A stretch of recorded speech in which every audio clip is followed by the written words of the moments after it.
겉에서는 깨끗해 보였지만 그래도 이렇게 이런 세균과 곰팡이들은 죽지 않고 몇 년을 살 수가 있습니다. 우리가 이제 주 원인인 냄새를 잡기 위해서 이제 청소를 하는 거잖아요. 네. 집에서 쉽게 할 수 있는, 누구나 따라할 수 있는 방법이 있습니다. 거의 분해 청소와 흡사할 정도입니다. 확실한 효과를 보실 수가 있어요. 지식인사이드 구독자 여러분 안녕하세요. 저는 서울 아산병원 알레르기내과에서 근무하고 있는 권혁수입니다. 여름철에 가장 중요한 가전제품 1위 바로 에어컨이죠. 그런데 대한민국에 청소 안 한 에어컨 아마 90% 이상일 거라고 저는 믿어지지 않습니다. 근데 이런 에어컨 관리를 안 하면요, 이 호흡기질환, 천식, 비염, 수많은 질환에 안 좋은 영향을 끼칠 수 있고 치명적일 수도 있습니다. 그래서 바로 에어컨 관리를 잘 할 수 있는 분을 오늘 모셨습니다. 바로 슈퍼파파 홈케어 우리 대표님 모셨습니다. 안녕하세요. 안녕하세요. 송파구에서 활동하고 있는 슈퍼파파 대표 홈케어 고영승이라고 합니다. 대표님, 이런 에어컨 관리, 청소 이거 얼마나 자주 해야 되는 건가요? 청소의 주기는 에어컨의 사용량에 따라서 정해집니다. 여름 내내 쭈가락 틀었다 싶으시면 1년에 한 번, 두 번이 될 수도 있고요. 네. 그렇지 않고 저녁에만 잠깐 틀고 빈도수가 크지 않다라고 하시면 2년이 될 수도 있고 3년이 될 수도 있습니다. 에어컨이 냄새가 나는 타이밍이 있습니다. 처음 틀었을 때. 왜냐면 냉각핀이 주 범인이기 때문에 처음 틀었을 때 냄새가 확 올라오고요. 그러고 나서 일정 시간이 돼서 찬바람이 나오기 시작하면 냄새가 안 납니다. 그렇기 때문에 처음 틀었을 때랑 저녁에 추워가지고 높은 온도로 틀었을 때나 자동 건조가 돌아갈 때 냄새가 난다. 그러면은 청소의 주기가 오신 겁니다. 아, 그렇군요. 그냥 청소 안 했을 때 이 기능에도 영향을 끼치나요? 일단 먼지가 쌓이게 되면은 막혀있다고 표현을 하는데요. 그럼 냉방 효율이 굉장히 떨어집니다. 소음도 발생할 수 있어요. 이만큼의 힘을 써야 되는데 흡입이 잘 안 되기 때문에 냉방 효율도 떨어지고. 전기값도 많이 나오고. 그럼요. 그러니까 단순하게 건강 문제만이 아니라 청소는 무조건 해야 된다. 무조건 해야 됩니다. 제일 심한 경우 먼지 어느 두께까지 봤다? 양탄자 정도? 양탄자? 네, 그 정도 두께까지 봤습니다. 오. 모르셨던 거예요. 어르신분들이나 반려견 키우는 집, 이런 집은 조금 많이 심한 편입니다. 실외기 있잖아요. 네, 그렇죠. 거기서 이제 그것도 청소해야 되는, 거기서 바람이 쫙 들어오는 거 아닌가요? 전혀 그렇지 않습니다. 절대 들어올 수가 없습니다. 그런 건가요? 이런 질문 정말 많이 오는데요. 네. 실내기이죠. 실외기는 밖에 있습니다. 네. 우리 쉽게 표현하자면 가스관이 연결이 돼서 냉매가 수하는 관이 연결되어 있는 거지, 그 바람이 이쪽으로 들어올 수는 절대 없어요. 벌레도 못 들어옵니다. 그런 질문 가끔씩 하세요. 그러니까 분리돼 있다. 그러면 그거는 청소 안 하고 그냥 냅둬도 되는 건가요? 그래도 좋지만 화재 위험성이 있습니다. 실내기는 곰팡이를 제거하면서 쾌적한 환경을 추구하는 거고요. 실외기는 먼지와 낙엽이 쌓여서 화재 방치하는 겁니다. 좀 감성이 달라요. 그리고 가정집에서는 사실 거의 실외기 청소는 필요 없습니다. 그런 먼지들이 침착돼서 많이 나올 수 있는 부분이 어디가 있을까요? 에어컨 제품마다 다르지만 뒤에서 빨아들여서 앞으로 내뱉습니다. 육안상으로는 보이지 않지만 우리 선풍기 보면 안에 팬 있잖아요. 먼지나 심한 경우는 곰팡이나 소보루빵처럼 꽉 껴있는 집들도 간혹 있습니다. 그럼 그거는 어떻게 분해해서 우리가 완전 분해하지 않고 그냥 드러내서 걸레로 닦는 정도까지는 어느 정도 가능하세요. 네. 우리가 이제 주 원인인 냄새를 잡기 위해서 이제 청소를 하는 거잖아요. 네. 첫 번째로 환기. 최소 2분에서 최대 10분까지는 기본적으로 환기가 돼야 됩니다. 그러고 나서 주변 정리를 해줍니다. 내부 순환 공기 장치이기 때문에 주변에 먼지라든지 짐, 주변 정리를 하는 것까지가 준비 단계입니다. 네, 연구 결과를 보면은요, 70에서 80%의 오염물질은 첫 3분에 나옵니다. 결국 시작할 때 나오는 게 굉장히 심각한데, 안 쓰다가 틀던지 냄새나 에어컨을 틀 때는 환기를 해주셔야 됩니다. 첫 번째 단계, 우선 필터를 먼저 제거하도록 하겠습니다. 이렇게 먼지 필터가 있고요. 요거는 이제 있는 제품도 있고 없는 제품도 있습니다. 전기 필터인데 쉽게 표현하면 공기청정기 필터라고 보시면 되시고요. 진기라고 하죠? 네, 맞습니다. 먼지 필터는 그냥 중성세제로 깨끗하게 세척을 한 후에 2시간 정도 건조를 하시면 되고요. 집진 필터는 중성세제로 마찬가지로 물에 담가 놓으셔도 상관없습니다. 최소 12시간 이상 말린 후에 끼셔야 됩니다. 전기인데 물에다가 세척해도 되는 건가요? 전기 장치가 지금 가해지는 건 아니기 때문에 그렇구나. 예, 대신에 12시간 이상 그늘에서 말리셔야 됩니다. 햇빛 들어가면 안 되고요. 먼지 필터는 2주에 한 번, 전기 필터는 6개월에 한 번이 권장 주기입니다. 그래서 이런 필터에 우리가 보통 얇게 이제 먼지층이 쌓여 있잖아요. 그 안에는 이 집안에 있는 온갖 오염물질이 다 들어가 있습니다. 그래서 먼지와 함께 피부 각질 있죠? 사람의 비듬 이런 것들 공중에 나와서 저게 다 묻어 있겠고요. 그 다음에 머리카락서부터 세균들, 그런 진먼지들이 가루들 저게 다 묻어 있습니다. 특히 비염 천식 환자들 있는 경우에는 일주일에 한 번이라도 하는 게 훨씬 더 좋다고 생각을 합니다. 자, 이렇게 필터는 중성세제로 그냥 이렇게 솔질해서 닦아주시면 되세요. 먼지가 끼는 쪽이 이쪽이기 때문에 안쪽부터 먼저 이렇게 닦는 거를 추천드립니다. 이쪽을 먼저 하게 되면 먼지가 이 망 사이에 낄 수가 있어요. 그 다음에 안쪽부터 이렇게 세제로 샤워기로도 이렇게 잘 헹궈줍니다. 자, 그리고 이 전기 필터는 그냥 중성 세제물에 담가 놓으시는 걸 추천드립니다. 어떻게 솔질을 하기도 힘들기 때문에 이거 물청소 하면 안 되는 줄 알고 안 하신 분들도 많이 있으시거든요. 이거는 물청소 꼭 해주셔야 됩니다. 여기에 설명이 써 있습니다. 중성 세제물에 30분 담근 후 그늘에서 12시간 이상 말리라고 여기 아주 조그맣게 써 있어요. 충분히 헹궈 주셔야 됩니다. 그리고 그늘에 12시간 이상 말리는 것까지. 자, 근데 우리가 이제 이 에어컨이 부엌에 가까우면 가까울수록 기름때 같은 게 많이 쌓일 수가 있어요. 어떻게 또 특별히 더 청소를 해야 되나요? 아무리 멀어도 거실까지 기름때가 나오는 경우가 있습니다. 그렇기 때문에 첫 번째로는 고기나 기름류가 좀 많이 나오는 거는 공기청정기라든지 에어컨이라든지 일단은 끄셔야 되고요. 어쩔 수 없이 이제 꼈다라고 하면은 기름은 쉽게 지워지지 않습니다. 그렇지 않는 경우에 그냥 살살살살 중성세제로 되는데 뜨거운 물, 친환경 세제인 과탄산소다를 이용해서 깨끗하게 세척을 해야 됩니다. 네. 요리할 때 그런 기름만이 아니라 거기에 나오는 단백질, 여러 가지 탄수화물 이런 것들도 에어로졸과 함께 여기에 다 흡착이 됩니다. 그리고 온갖 먼지도 많기 때문에 세균 번식도 잘 될 수가 있어요. 그렇기 때문에 부엌이나 거실에 있는 거 더 자주자주 청소를 해야 되지 건강할 수 있습니다. 자, 그러면 에어컨 관리 집에서 쉽게 할 수 있는 방법이 있나요? 집에서 쉽게 할 수 있는, 누구나 따라 할 수 있는 방법이 있습니다. 두 가지만 필요합니다. 네. 첫 번째, 분무기 필요하고요. 순수한 물이 들어있습니다. 네. 그 다음에 구연산입니다. 오, 구연산. 네, 이거는 실제로 제가 집에서 사용하고 있는 직접 가져온 겁니다. 네. 물을 한 300ml 정도 물이 들어있고요. 여기에 구연산을 10대 1 희석을 한번 해보도록 하겠습니다. 그 에어컨 청소하는 스프레이 있잖아요. 그런 거 그냥 매일 쓰면 되는 거 아니에요? 구연산이 훨씬 더 가성비가 좋고요. 시중에 파는 제품은 조금 비추천드립니다. 왜요? 탈취제, 세정제가 오히려 백화현상이 일어나는 경우도 있고요. 모 기업에서 추천하는 제품 딱 한 가지만 말씀을 드리면 산도깨비 탈취제, L사에서 추천하는 제품이고요. 네. 나머지는 그렇게 뭐 검증이 막 돼 있진 않기 때문에 그렇군요. 그 가스 자체에서도 이런 휘발성 물질들이 있기 때문에 반드시 쓸 때는 환기를 하지 않으면은 호흡기에 자극을 줄 수가 있겠고, 그것만 사용하다 보면은 그런 물질들이 여기 누적되면서 오히려 더 끈끈해지고 이 안에 담염물들이 남았기 때문에 오히려 몸에도 좋지 않을 수가 있습니다. 준비됐으면 냉각핀, 뭐 증발기라도 하고요. 에바라고도 표현하는데, 자, 여기 뒤쪽에 보시면 이 부분이에요. 충분하게 구연산 물을 뿌려줍니다. 아, 그렇군요. 좀 뒤쪽이기 때문에 이렇게 해도, 자, 항상 환기는 되어 있어야 됩니다. 제조사마다 다른데요. 이게 또 잘 뿌릴 수 있게 편하게 되어 있는 제품들도 많이 있습니다. 이렇게 뿌려주면 3분에서 5분 정도 기다려주는 거예요. 네. 자, 그리고 나서 다시, 자, 지금부터 다시 틀어주는 겁니다. 이대로 최소 30분 동안 가장 세게 가동을 하시는 겁니다. 냉방 상태에서 낮게 18도죠? 그리고 바람 세기는 가장 세게 이렇게 해서 최소 30분. 오염도에 따라서 정말 많이 뿌렸다 그러면은 2시간 정도 풀로 가동을 합니다. 풀로 가동을 하는 이유는 이렇게 전력 질주를 하게 되면 냉각핀 자체 내에서 물이 엄청나게 나옵니다. 즉 아까 구연산 뿌렸으면 물로 지금은 헹궈주는 거예요. 그러면서 중간에 한 번 혹은 2시간 후에 깨끗한 물을 한 번 더 이렇게 뿌려줍니다. 왜냐면은 세제가 남아있으면 오히려 더 역효과가 일어날 수 있기 때문에 잘 헹궈주는 게 포인트입니다. 나중에 물로 막 세척할 줄 알았더니 이 에어컨만 세게 틀어놓으면은 자연스럽게 물이 그거를 세척해서 내려간다, 이렇게 하면 되는 거네요.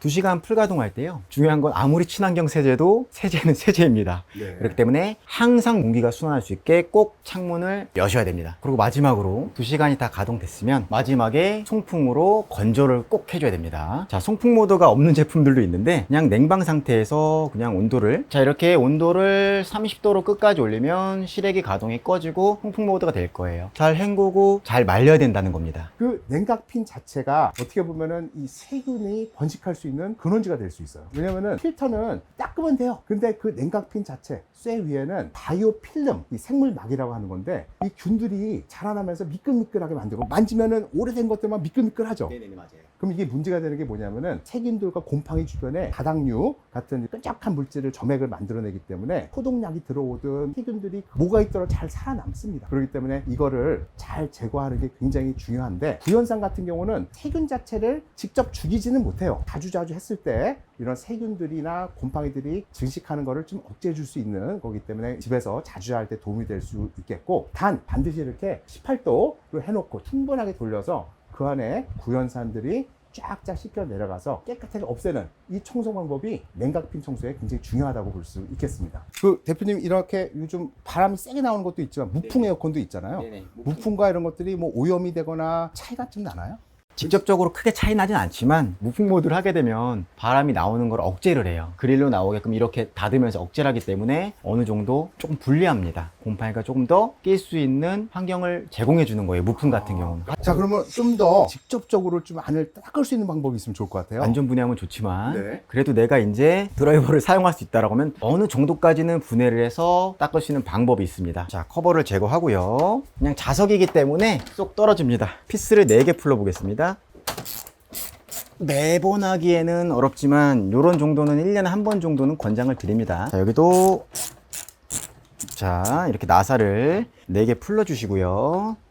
복잡해 보이지만 어려울 게 없습니다. 자, 그리고 커버를 내려주면 요거 뭐 빼고 이럴 거 아니기 때문에 그냥 선 달린 채로 2개만 더, 그러면 이제 선을 요렇게까지만 걸쳐 있는 것만 빼주고요. 그 다음 위로 올라가면 간단한 선은 빼야 됩니다. 여기 손재주가 약간은 있어야 된다. 네.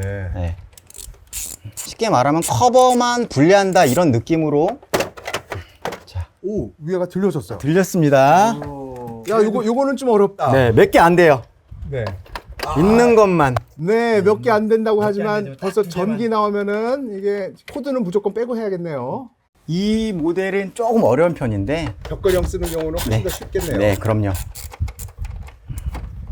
지금 요거를 다 빼신 건가요? 네, 야, 세 개. 그럼 이거 빼고 나서 어디다 꽂아야 될지 잘 보셔야겠네요. 칸. 6칸, 6칸이면 6칸. 아, 색깔도 비슷하고. 그대로 모양대로 꽂으면 되기 때문에 네, 어렵지 않습니다. 딱 3개만. 알겠습니다. 그럼 여기까지 했으면 네. 살짝 들어올립니다. 보이는 곳을 이렇게 닦아주는 겁니다. 마른 천으로 하면 되나요? 이것도 구연산이나 뭔가 묻어 있어야 되나요? 이것도 중성세제로 해도 되고요. 그냥 네. 물걸레로 닦으시는 거로 추천드립니다. 위에보다 아래가 더. 아래쪽이 더 강해요. 네. 그래서 자, 이렇게 닦아주는 겁니다. 자, 그리고 이 제품만 특별히 한 번 더 분해를 해야 됩니다. 딱 3개입니다. 3개. 천천히 보고 따라 하시면 되세요. 근데 뭐 대부분 비슷하니까 응용할 수 있겠죠? 그렇죠. 자, 이렇게 3개. 3개 뺐습니다. 네. 안전하게 밑에 받치고 들어 올려서 와, 오. 보시면 이제 또 이게 아래쪽에 숨어 있죠. 이제 진짜 예. 여기 있네요. 겉에서는 깨끗해 보였지만 그래도 이렇게 이게 바이오필름처럼 꼭 미끈미끈. 미끈미끈하고. 네. 이렇게 이제 젖은 걸레로 깨끗하게 닦아주면 되고요. 아까 처음과 말한 대로 정말 꽉 차 있다. 그러면 셀프로는 불가합니다. 자, 그리고 여기서 한 번 더. 냉각핀 잘 보이죠? 아까는 뒤로만 이렇게 뿌렸지만 이렇게까지 하실 수 있다라면 앞뒤로 뿌릴 수 있는 겁니다. 앞뒤로. 네. 여기에서 이제 물이 나오고 젖어 있는 부분이 이 부분이다 보니 세균과 곰팡이와 바이오필름이 생성될 수밖에 없는 아주 쾌적한 환경인 겁니다. 네. 그러니까 네. 아까는 뒤에만 한 거고 손재주 좀 있으면 또 앞뒤로 뿌리고 걸레로 닦아주시는 것까지. 전문가들은 네. 요거까지 떼서 또 청소를 하나요? 전문가들은 이 상태로 특수 장비를 통해서 고압 세척. 우리 세차장 가면은 이게 물 세척하잖아요. 오. 네? 즉 이거를 내가 분무기로 세척하느냐 아니면 세차장에서 물 세척하느냐 이런 차이라고 보시면 되세요. 집에서 하면은 완벽하게 이렇게 퀵하게 없어지지 않는데 전문가에게 맡기면은 깨끗해지거든요. 그러니까 그 차이가 분명히 있을 수가 있네요. 네, 맞습니다. 네. 그다음 이 나중에 배수 이쪽에서도 곰팡이 나는 것들이 잘 자랄 수가 있죠. 네, 그럼요. 여기도 지금 이미 항상 젖어 있기 때문에 이쪽도 자라나고 있는 겁니다. 아, 그럼 그런 데는 보이는 데는 다 일일이 그럼요. 닦아야 되는 거겠죠? 네, 보이는 곳은 다, 곰팡이가 있을 만한 곳은 싹 다 닦아야 됩니다. 이런 냉각핀들이 어떻게 에어컨을 관리 주의해야 되나요? 굉장히 연약합니다. 이렇게 폭 찌르면은 요 사이가 찌그러질 수가 있어요. 근데 정말 중요한 거는 요 세로로 된 이 부분이 쉽게 말하면 가스관입니다. 만약에 여기에 손상이 오게 되면은 누수가 생기는 겁니다. 그러면은 수리를 해야 돼요. 그렇기 때문에 항상 주의를 해야 됩니다. 사실 그래서 냉장고와 에어컨이 가스가 있는데 그거를 압력기로 확 눌렀다가 액체로 만들었다가 이걸 다시 확 압력을 낮추면 이게 기체가 되거든요. 그러면서 이제 이 뜨거운 열을 뺏어 가면서 냉각이 되는 시스템인데 이 안에 구멍이 생기면은 이 가스가 다 노출이 됩니다. 호흡기 질환에 안 좋은 영향을 끼칠 수가 있기 때문에 위험하고 다 빠져나가면 에어컨의 기능이 아예 망가져 버리는 거죠. 안 되는 거죠. 축축한 곳에 온갖 박테리아와 곰팡이들이 더 증식을 할 수 있는데요. 이 곰팡이들도 굉장히 많은 종류가 자라날 수가 있어요. 그래서 만들어내는 독성 물질이 2종류가 알려져 있어요. 마이코톡신이라는 정말 독성 물질, 직접 만지거나 피부에 닿을 때 좋지 않을 수 있고 공기 중에 떠다니면서 호흡기에 염증을 일으킬 수가 있겠고요. 두 번째가 이 곰팡이들은 미생물성, 휘발성 유기화합물들을 만들어내요. 말 그대로 휘발성, 가스 같은 거예요. 그래서 새집 중국일 때 온갖 그 독한 가스들 먹으면 호흡기 안 좋은데 곰팡이들이 그런 독성 가스들을 만들어냅니다. 그래서 희한 냄새 나는 거에 상당 부분은 이 곰팡이에서 만들어내는 이런 휘발성 유기화합물, 퀴퀴한 거, 그리고 세균, 균들이 증식하면서 나온 시큼하고 퀴퀴한 냄새, 이런 것들이 섞여서 나오는 거거든요. 그냥 냄새가 어때서 이렇게 생각할 수 있는데, 휘발성 가스 자체가 알레르기가 없는 분들에게도 자극이 되고 진갈의 콧물, 다양한 질환을 일으킬 수가 있어요. 곰팡이가 눈으로 보일 때 천식이나 비염이 발생하고 악화될 확률이 1.7배 더 높다고 되어 있는데, 퀴퀴한 냄새가 나는 경우에 2배가 넘게 악화가 된다고 되어 있어요. 즉 그 얘기가 뭐냐면은 눈에 보이는 것보다 이 퀴퀴한 냄새가 건강에 더 안 좋다는 신호가 될 수 있다는 거죠. 곰팡이가 많은 에어컨을 틀면서 자라나는 애들에게는 천식과 비염이 발생할 확률이 1.5배 더 높다고 되어 있어요. 그렇기 때문에 특히 어린이를 키우는 집에서는 퀴퀴한 냄새 나는 에어컨 놔주시면 안 됩니다. 그리고 이런 세균과 곰팡이들은 이게 이제 건조가 되고 말리면은 뭐 나중에 죽나 이렇게 볼 수 있지만, 걔네들이 포자를 행성해서 건조하고 이런 상황에서도 죽지 않고 정말 몇 년을 살 수가 있고, 그래서 얘네들이 잠자고 숨어 있다가 나중에 또 물만 있으면 또 자라나서 다양한 나쁜 물질을 만들어낼 수가 있습니다. 그렇기 때문에 자주 이런 균들을 없애는 게 여러분들 건강에 굉장히 중요하다고 볼 수 있겠습니다. 대표님 보시기에 이럴 때 에어컨 위험할 수 있다, 어떤 상황이 또 있을까요? 요즘에는 가정집 인테리어 공사할 때 공사 분진 먼지가 들어가는 경우도 있고요. 심지어 아파트 첫 시공할 때, 빌라 첫 시공할 때 그런 분진 먼지들이 천정에 에어컨이나 분진 먼지랑 톱가루, 석고가루들이 들어가는 경우가 있습니다. 아무리 이제 입주 청소를 한다 하더라도 이 벽지나 이런 곳에 온갖 분진 물질이 있기 때문에 에어컨을 틀면 그런 것들이 빨려 들어가서 이게 누적이 되고 새 집도 관리해야 됩니다. 좋은 포인트. 네네. 감사합니다. 자, 대표님께서 꿀팁 하나 전수해 주시려고 뭔가 갖고 왔습니다. 다이소에도 파는 2,000짜리 분무기를 사용하셔도 되시고요. 5,000짜리 압축 분무기도 판매를 합니다. 네, 압축 분무기로 사용하게 되면 더 분사량이 훨씬 더 많습니다. 그래서 이제 물로 헹굴 때나 약을 뿌릴 때 이렇게 분사량 자체가 다릅니다. 이런 거 사기 싫다 그러면은 분무기도 좀 세게 나갈 수 있게 헤드를 돌려줍니다. 강하게 나가게끔. 우리 그 네, 물총처럼 맞습니다. 이렇게 하면은 더 많은 양 깊게 침투할 수가 있습니다. 그럼 요 뿌린 거는 다 어차피 요 흘러서 네. 밑으로 내려가니까 뭐 그게 위험하지도 않고. 맞습니다. 할수 있겠네요. 네, 이렇게 해서 충분히 물로도 헹궈 주는 것까지가 네. 중요한 포인트입니다. 자, 그래서 이런 거 할 때 이제 곰팡이가 요 밑으로 배수구로 내려가는데, 이 아래쪽에도 곰팡이가 많이 자라면은 어차피 저거는 공기 나오는 데 아니니까 안심할 수가 있다고 착각할 수 있는데, 여기 밑에 있는 곰팡이들도 거기서 포자를 만들어내요. 포자를 만들면 그게 곰팡이에 그런 것들이 쫙 퍼져서 온 집안에 곰팡이를 퍼뜨릴 수도 있고, 이 내부에서도 이쪽으로 또 여기 실컷 닦아놨는데 밑에서 곰팡이 포자 올라와서 오염을 시킬 수가 있기 때문에 또 눈에 보이는 데는 다 청소를 깨끗하게 할 필요가 있겠고요. 이 정도로 집에서 하는 것만으로도 어느 정도 효과가 있을 수 있을까요? 거의 분해 청소와 흡사할 정도입니다. 확실한 효과를 보실 수가 있어요. 단 오염이 정말 심한 경우에는 이런 걸로는 해결이 될 수 없지만 충분히 냄새를 잡아낼 수가 있어요. 해도 계속 냄새가 난다라고 하면 좀 얘기가 달라지는 겁니다. 그럼 이제 이렇게 청소했는데 에어컨을 관리할 수 있는 습관, 그리고 이런 것들은 평상시에도 꼭 하면 좋다, 어떤 게 있을까요? 송풍과 환기입니다. 처음 틀었을 때도 환기를 하지만 껐을 때도 꼭 환기를 해주시는 습관이 좋고요. 창문 환기요. 네. 그리고 항상 끄고 나서 송풍으로 10분에서 최대 30분 정도 말려주는 겁니다. 단 매일매일 쓰는 경우에는 상관이 없고요. 오늘 틀고 나서 며칠 안 틀 거다 30분 정도까지 송풍을 해주시는 걸 추천드립니다. 요즘 제품들은 자동 건조들이 다 있습니다. 에어컨을 가장 많이 쓰는 나라가 어떻게 보면 미국인데요. 미국의 천식 환자 호흡기 질환의 20% 정도는 에어컨에 있는 오염된 곰팡이와 세균 때문에 기인한다는 보고도 있습니다. 그래서 깨끗하게 관리하는 것이 너무나 중요한데, 오늘 지식인사이드 에어컨 청소에서 여러분들께 에어컨을 깨끗하게 관리하는지 우리 대표님 모시고 잘 들어봤습니다. 제가 알려준 셀프 청소로 올 여름 쾌적한 여름을 보내세요.